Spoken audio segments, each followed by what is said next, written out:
ta bố yok qua long cái đó chúng nó để là yen te chu wan de ga long ăn chỉ lôi đó thế yen lo de te mà nhảm chỉ lôi qua chỉ lôi đó thế cái gì ki lo te ki lo ko long lôi đấy giờ để gì ki lo de je à chứ chắc cái trò đi nó để trò coi chả lúc chỉ lôi qua to da wi chả có là cái giá đi mà giá đi mới giờ cái chỉ lôi qua có đang cái lên đúng không cháu ơi chỉ lôi đó chả cái chỉ lôi nó chỉ lôi qua lên được anh ra chỉ lôi đó thế mình cái gì này chỉ lôi qua có gì qua mình ki lo ko nen ki lo de te da long có gì qua đó là qua ki lo ko ya cái liên nó phát đó cái rồi liên cái này đi à chắc mà cái đó trò liên cái gì alo chắc ki lo ko chỉ lôi đó thế coi chăng nó có vấn đề bây giờ mà lật ko ja ben ko ben qua ben ko yen dia mình đây là phút gạt cho quên các cái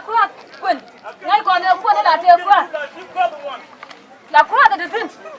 nếu có còn mới chịu ấy chứ là qua được có tí cả à đó mà quên đến chứ quên là chứ à trả lời cái này bao chia mấy gì ra đây giờ đào bằng thế mà cho này cái gạt có cái gạt nguyên gạt chứ cái gạt như cao cũng quanh đây đấy đào cần gạt đây giờ đào bằng thế gạt đến chiều cũng quên thế mà dân chứ loa quật nó là trả lời cái gì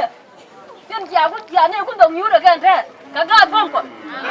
dân bảo cũng cho nó gạt bom quật gạt có thể giờ đào bằng gạt nguyên gạt còn chứ gạt như cao quanh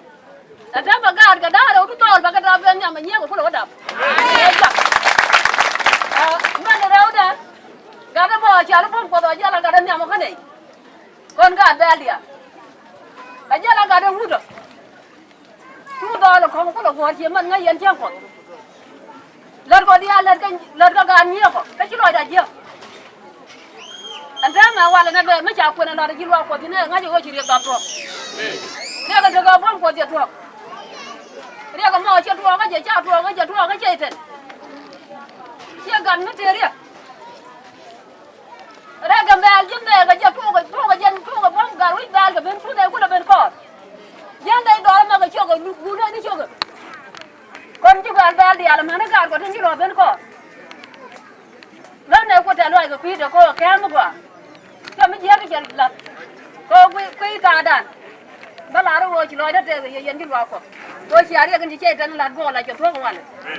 จังหวะการก็ต้องคอมดินทุกวันก่อแล้วเช่นทุกวันแค่เลยเชี่ยก็เป็นหยอกกระดับจังหวะว่าอะไรกันเนี่ยใจเย็น